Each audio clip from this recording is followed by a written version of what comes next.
குட்டாப்பு இல்லையா மாமா? அவன விசாலம் வந்து அப்பவே கூட்டிட்டு போயிட்டா.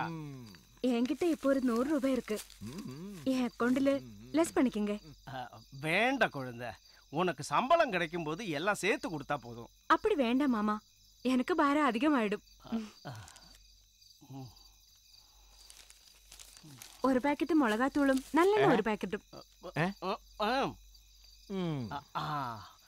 நான் உன்னை பார்க்கணும்னு இருந்தேன். நாளைக்கு உனக்கு லீவு தானே? விஷாலத்துக்கு உன்னை பார்க்கணும்னு சொன்னான். கொஞ்சம் மரவள்ளி கிழங்கு எடுத்து வச்சிருக்காளா? உங்க அம்மாவுக்கு ரொம்ப இஷ்டம் தானே? எனக்கு வீடு தெரியாதே மாமா.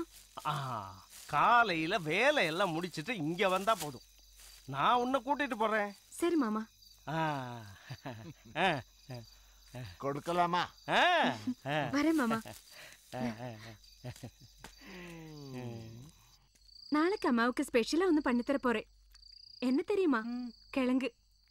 நான் அன்னைக்கு மாமா கிட்ட சொல்லியிருந்தேன், அம்மாவுக்கு கிழங்குன்னா ரொம்ப பிடிக்கும்னு. அது ஞாபகமா வச்சிருக்காங்க மாமா. கடவுள் அவரை காப்பாத்துவார்.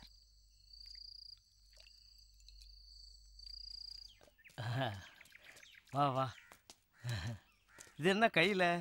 கொஞ்சம் வாழ்க்கை பஜ்ஜி மாமா, குட்டாப்பூ கொடுக்கறதுக்கு. அவனுக்கு இது பிடிக்குமான்னு தெரியல. அப்போ மாமாவுக்கு தர மாட்டியா? மாமாவுக்கு மாமிக்கு எல்லாருக்கும் உண்டு. மாமா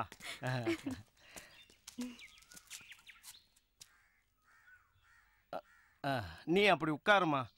வேண்டாம் மாமா, அவங்க எங்கே? உள்ள இருப்பா, உள்ள போய் பாரு. மாமி, குட்டாப்பூ. மாமா, இங்க யாருமே காணுமே.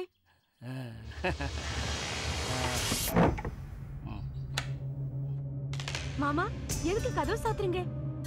அவங்க எங்க? மாமி, குட்டாப்பூ. நீ சும்மா சத்தம் போடாத. இங்க நாம 2 பேரையும் தவிர யாருமே இல்ல.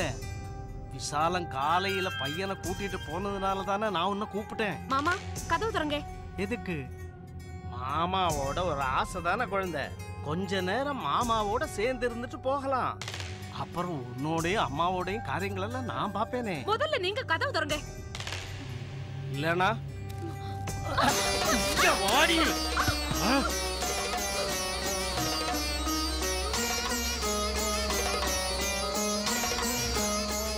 தொடாதே, தொடர்ந்து நினைக்காதே.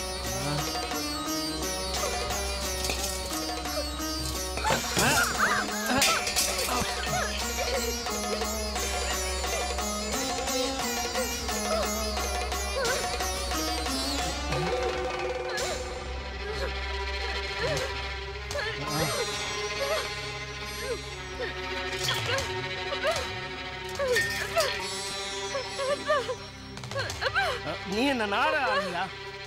எந்திரடி.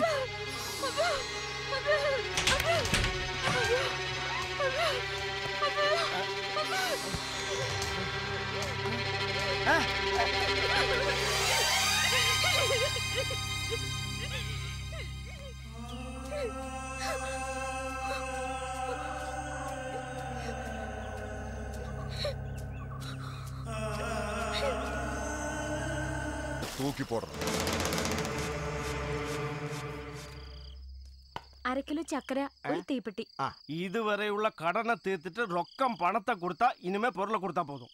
அல்லாம இது தர்மசாலை ஒண்ணும் இல்ல, வழிய போறவங்களுக்கு பொருளை கொடுக்கறதுக்கு. ஆகணும்னா இனிமே யாருக்கும் கடமே கொடுக்க கூடாது. அக்கா அக்கா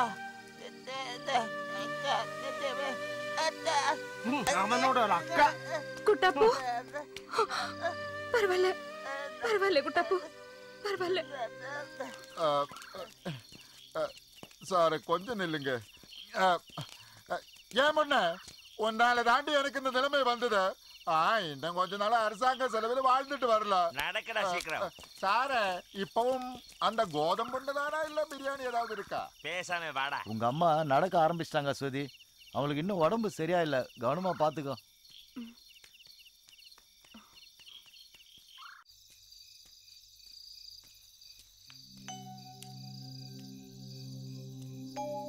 அம்மா,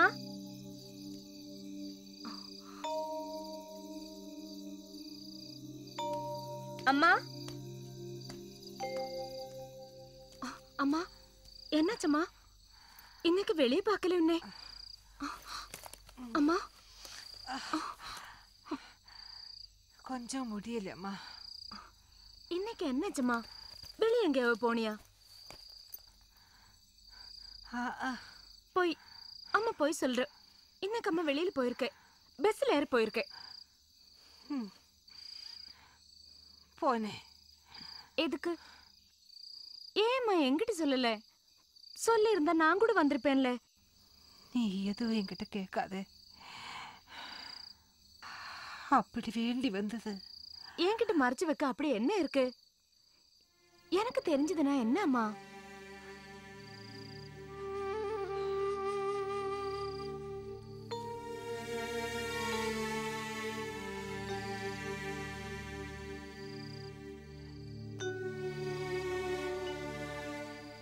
என் பொண்ணு காப்பாத்த நான் போனேன்.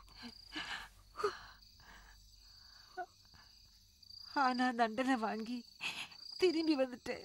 அம்மா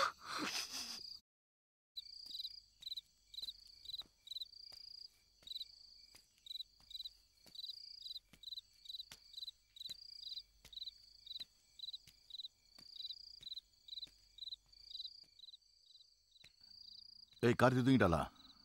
அவ ஒண்ணுமே பேசாம இருக்கா. முகத்தை தூக்கி வச்சு உட்கார்ந்துகிட்டு இருக்கா. என்னமான்னு கேட்டதுக்கு எதுவுமே பதில் சொல்ல மாட்டா.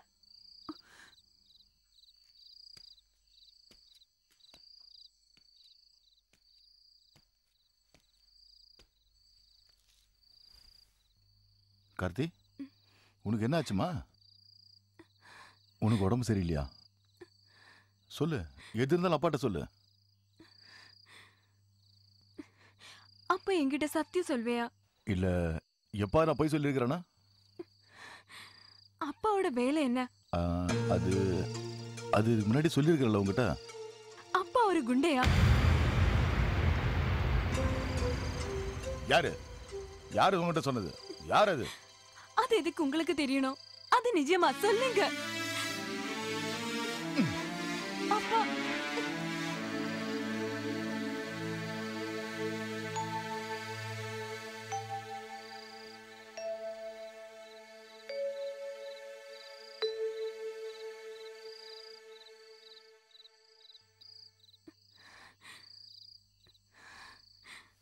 ஏமா அம்மாவுக்கு இதெல்லாம் தெரியுமா? சத்தியமா எனக்கு தெரியாதுமா. அப்பா பணம் கொண்டு வரும்போ எங்கேன்னு கிடைச்சுன்னு கேட்க மாட்டேன். ஒரு தடவை கூட நான் கேட்கல. அதுக்கு காரணம் இருக்கு.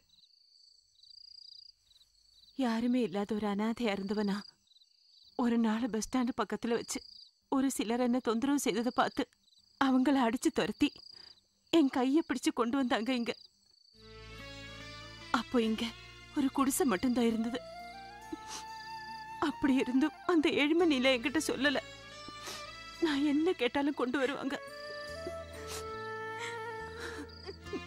நீ பிறந்தப்போ ஒரு ராஜகுமாரியை போலதான் அவரு பார்த்தாரு. நீ வளர்ந்தப்போ ஒரு நல்ல வீடு வேணும்னு நீ கேட்ட. உடனே வீடு கட்ட ஆரம்பிச்சிட்டாரு. இப்போ இப்ப அப்பாவை நீ குறை சொல்ற. எனக்கு அப்படி சொல்ல முடியாதுமா. ஏதாகிலும் இந்த உலகத்துல எவ்வளவு பெரிய குற்றம் செஞ்சிருந்தாலும்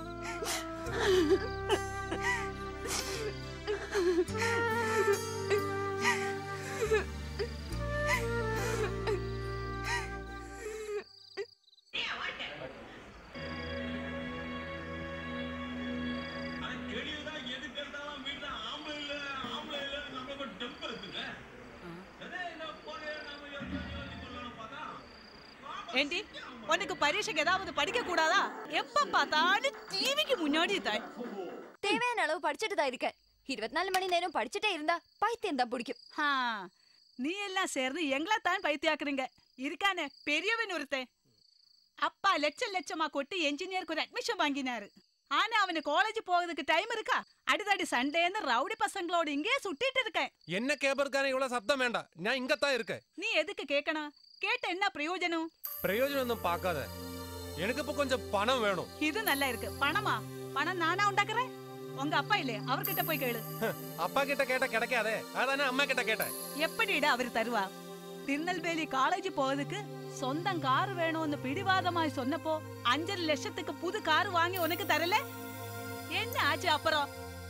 ஒருவனை இடிச்சு கொண்ட கேஸ் மட்டும் பாக்கி, வண்டியோட தூசி கூட பாக்கல. இதுதான் அம்மாக்கு மாங்கிட்ட அன்பு இல்லைன்னு சொல்றது.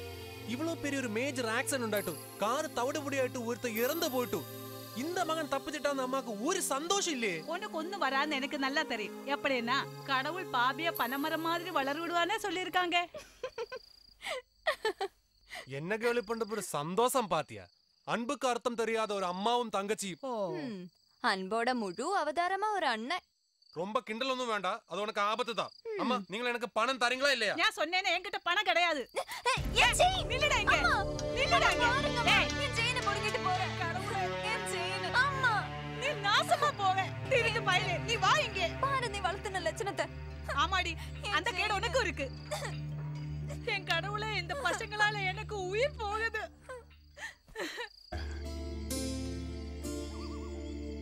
டாய் டாய், இந்த காட்டு நடுவில் இருந்து எப்படி தூங்குற நீ? அரண்மனை மாதிரி வீட்டுல பட்டு மெத்தையில படுத்தப்பவும் எனக்கு தூக்கம் வராம இருந்துச்சு. இப்ப நான் அனுபவிக்கிற சந்தோஷம் உனக்கு புரியாதடா. என்ன செய்யற நம்ம தலையெழுத்து. ஃபர்ஸ்ட் நைட்டு நடு காட்டுல இந்த பூட்டிய வீட்டுக்கு முன்னாடி கொண்டாடுறன்னு நம்ம தலைவிதி. நீ ஏன்டா அப்படி நினைக்கிற? யாருக்குமே கிடைக்காத, மறக்கவே முடியாத வித்தியாசமான ஃபர்ஸ்ட் நைட் நமக்கு கிடைச்சிருக்கு தெரியுமா? நல்ல கற்பனை. நீ எப்ப இலக்கியம் படிச்ச?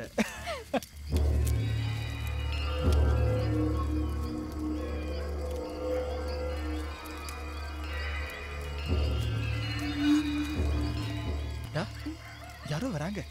மாமியா இருக்குமா? வா. அக்கா, இங்க யாரோ இருக்கிறாங்க. யார் இது? நான் தான் பிரவீன். ஞாபகம் இல்லையா? நீயா? இது யாருன்னு தெரியுதா உங்களுக்கு? தெரியலையே.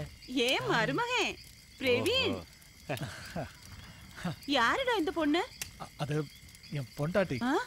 ஓ, பொண்டாட்டியா? முளைச்ச 3 இலை விரியதுக்கு முன்ன கல்யாணம் பண்ணிட்டியா? அவ்வளவு தைரியமா? இருந்தும் இந்த மாமி கிட்ட சொல்லலையே. ஆனா சொல்றேன் மாமி. ஆமா சொன்ன. சரி சரி, நீங்க எல்லாரும் போங்க. சரிக்கா. இவங்க வந்தது ரொம்ப களைப்பா இருக்கும். நாங்க வரோம். நானு இவங்க கூட ஒரு மீட்டிங்குக்கு போனேன். ரொம்ப ஒத்தாசையா இருப்பாங்க.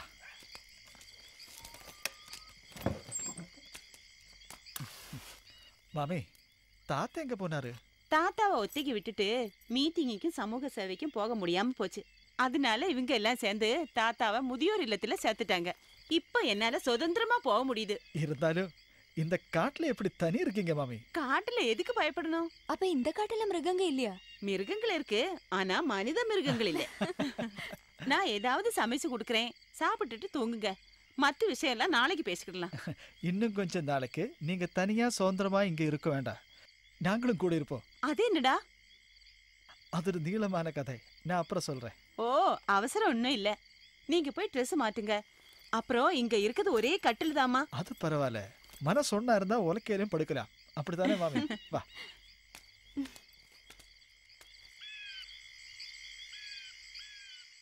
நீ சொன்ன மாதிரி மறக்க முடியாத முதல் இரவா இருக்கு. காதிலே காட்டி நோசி கேக்குது. இங்க இன்னும் எத்தனை நாள்?